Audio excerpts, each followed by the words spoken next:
नमस्कार, आपण बघत आहात RB मराठी संवाद न्यूजमध्ये. डॉक्टर शिवशंकर खेडेकर बाळरोगतज्ञ यांचा जन्मदिनानिमित्त केलेला संवाद. डॉक्टर शिवशंकर खेडेकर म्हटल्यानंतर एक अभ्यासू व्यक्तिमत्व, आरोग्य क्षेत्रातलं अग्रगण्य व्यक्तिमत्व आणि सामाजिक कार्यकर्ते, धार्मिक आध्यात्मिक क्षेत्रामध्ये असणारं एक अग्रगण्य नाव म्हणजेच डॉक्टर शिवशंकर खेडेकर. डॉक्टर शिवशंकर खेडेकर यांच्या संतकृपा हॉस्पिटलमध्ये विविध सुविधा उपलब्ध आहेत, तसेच विविध आजारावर उपचार केले जातात. आज आपण संतकृपा बाल रुग्णालय जे आहे इथे आपण आलो आहोत आणि डॉक्टर शिवशंकरजी खेडेकर यांचा आज जन्मदिन आहे. कुठेतरी या ठिकाणी आरोग्य सेवा आणि एक सामाजिक दायित्व, समाजसेवाचं व्रत या कुटुंबांनी या ठिकाणी घेतलेलं आहे. आणि आज अहोरात्र या ठिकाणी जी मेहनत आहे आरोग्य क्षेत्रामधली ती कुठेतरी या ठिकाणी फळाला जाताना या ठिकाणी दिसते. आज साहेबांचा जन्मदिन आहे. जन्मदिनानिमित्त भरभरून शुभेच्छांचा वर्षाव त्यांच्यावरती होतोय. साहेब, या ठिकाणी आज नुकताच या ठिकाणी काल जागतिक आरोग्य दिन या ठिकाणी झालेला आहे आणि आज आपला जन्मदिन म्हणजे दुग्ध शर्करा योग आहे. जी आपण जी सेवा करतायत भोळ्या भाबड्या जनतेची, गोरगरीब दुर्बल घटकातली, त्या संदर्भामध्ये आज जन्मदिनानिमित्त आमच्या काय दर्शकांना सांगणार?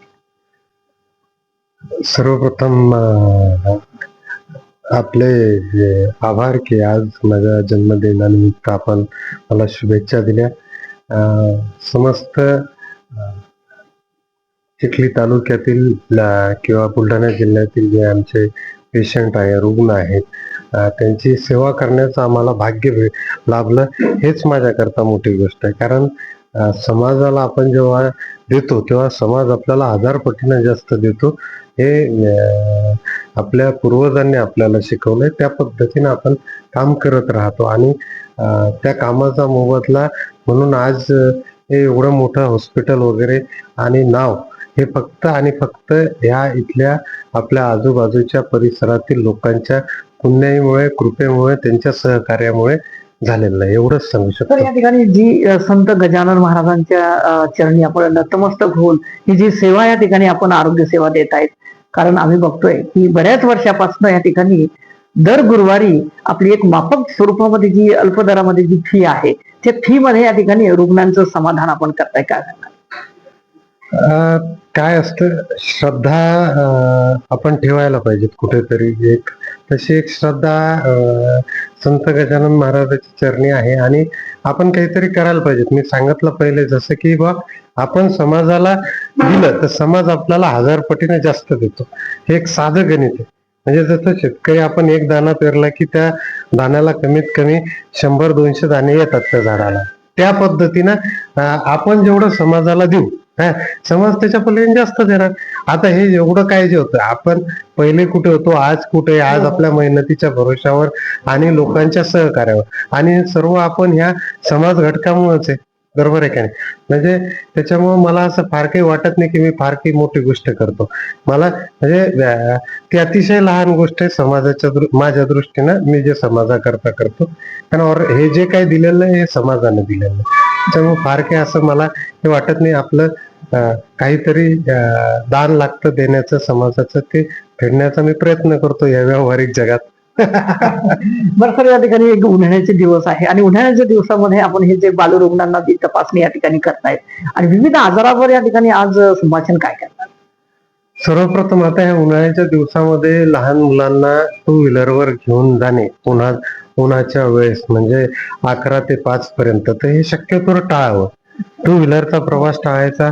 दुसरी गोष्ट, भरपूर पाणी पाजत राहणे, एकदम एसीतून किंवा कूलर मधून उन्हामध्ये जाणे, या गोष्टी, आणि कॅनचं पाणी किंवा बर्फाचं पाणी किंवा आता हे जे आईस कँडी, कुल्फी, काही वेगवेगळे हे जे थंड पेय असतात हे माझ्या मते टाळायला पाहिजेत बर्फाचे. बरोबर आहे का नाही? त्याच्यापेक्षा सरळ सरळ आपला उसाचा रस काय, आंब्याचा रस काय, जे बिना बर्फाचे किंवा काय, हे मुलांना सर्व द्यायचं.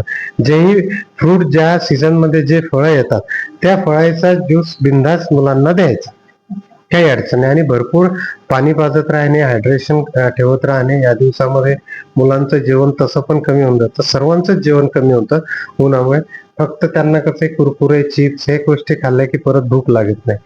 आणि उन्हामुळे बाळांना थोडा उष्माघाताचा त्रास होऊ शकतो किंवा बाकी काही इन्फेक्शन होऊ शकतं. बाकी दूषित पाण्यामुळे किंवा आईस कांडे याच्यामुळे डायरिया, गॅस्ट्रो याच्यासारखे रोग होऊ शकतात. तर एवढी माझी जनतेला विनंती आहे की आपण ह्या गोष्टी टाळाव्या. कारण आजकाल सर्वांकडे पैसे आलेले आहेत, तर ते लहान मुलांना भरमसाठ पैसे देतात, ते सर्व खात राहतात, हे करतात. तर मला असं वाटतं की आपण त्या गोष्टीकडे सर्वांनी काळजी घेतली तर मुलं आजारी पडणार नाही जास्त. पण शैक्षणिक दृष्टिकोनातून एक भाग विचारायचा आहे, कारण की आपण नुकतं या ठिकाणीची मुलगी आहे ती शिक्षण घेते, तिला सुद्धा या ठिकाणी आपण तपासणी केलेली आहे. कारण की शिक्षणाचा ताण सुद्धा या ठिकाणी विद्यार्थ्यांवर या ठिकाणी जास्त मुलांवर झालेला आहे आणि आरोग्य त्या माध्यमातून सुद्धा काहीतरी बिघडताना दिसतंय. त्यावर आपण काय फोकस टाकणार? एक बालरोग तज्ञ म्हणून मला खरं सांगायचं म्हणजे सध्याच्या शिक्षण प्रणालीबद्दल मला तीव्र नाराजी. म्हणजे मला माहिती नाही, होऊ शकतं मी चुकू शकतो, परंतु जे मला वाटतं काय त्याच्यानुसार आपण एक्सेस बर्डन सर्व आपल्या लहान मुलांना देते. We are making only robots. काय ठीक आहे, कॉम्पिटिशन मध्ये धावण्याकरता आपण घोडे तयार करत आहे, त्यांना भावना शून्य आणि मानसिक दृष्ट्या, शारीरिक दृष्ट्या बिलकुल फिट नसणारे आपण प्रॉडक्ट तयार करून राहिलो असं मला वाटतं. त्याच्यापेक्षा आपण प्रत्येक शेवटी काय प्रत्येक आई वडिलांची चॉईस असतं. सर्वांना असं वाटतं की आपला मुलगा कॉन्व्हेंट मध्ये जाव, चांगल्या शाळेत जाव, तिथून डॉक्टर, इंजिनियर, IAS, IPS वगैरे व्हावं. ठीक आहे, आता आमच्या आई वडिलांना वाटत नसेल, आम्ही सर्व झेडपीतून झालेले आहे, त्याच्यामुळे कसे आम्हाला कधी त्या गोष्टीच वाटत नाही. माझी मुलगी स्वतः मराठी मीडियमला मी टाकेल. त्याच्यामुळे मला असं वाटतं की फार ताण न देता आणि ठीक आहे थोडं हे करत राहायचं, फक्त कॉम्पिटिशन आहे, दुसरे कोणी करतात म्हणून आपण करत राहायचं. तर ह्या गोष्टीचा हट्ट आपण पालकांनी सोडायला पाहिजे. बस. म्हणजे त्यांचं जे शारीरिक दृष्ट्या जे जीवन आहे, जी रेलचेल आहे, ती या ठिकाणी कुठेतरी बदल व्हायला हवे. 100%. एक तर काय होतं, त्यांचा फार वेळ टीव्ही मध्ये जातो, दुसरा वेळ ट्रॅव्हलिंग मध्ये जातो, शाळेच्या तिसरा वेळ अभ्यासात जातो. आजकाल मुलांना खेळायला चान्स भेटत नाही. एक क्रीडांगण वगैरे काहीच हे नाही होत. दुसरं खाण्याचं जे फास्ट फूड वगैरे ह्या गोष्टी आहेत, याच्यामुळे मुलांचे आरोग्य येऊ राहिलं. मानसिक दृष्ट्या, शारीरिक दृष्ट्या जोपर्यंत तुम्ही तुमच्या मुलांना पालक जोपर्यंत स्ट्रॉंग बनवत नाही काय, तोपर्यंत त्या पाल्याचं भवितव्य हे अंधारात आहे, असं माझं स्पष्ट मत आहे. मित्रांनो, हे होते आपल्या सोबत डॉक्टर शिवशंकर खेडेकर, जेणेकरून त्यांचा अनुभव या ठिकाणी बोलतोय की अनुभवानुसार या ठिकाणी माणूस या ठिकाणी घडत असतो. नुकतं त्यांनी सांगितलेलं आहे की आरोग्य संदर्भामधली जी माहिती आहे, जी मुलं आहेत त्या मुलांना कुठेतरी त्यांचं उज्ज्वल भविष्य या ठिकाणी घडवण्यासाठी शिक्षण तर गरजेचंच आहे, परंतु आपलं शारीरिक जीवन सुद्धा या ठिकाणी महत्वाचं आहे. कारण शरीर रचना आहे, ती शरीर रचनाचा परिपूर्ण या ठिकाणी अभ्यास करायचा आहे.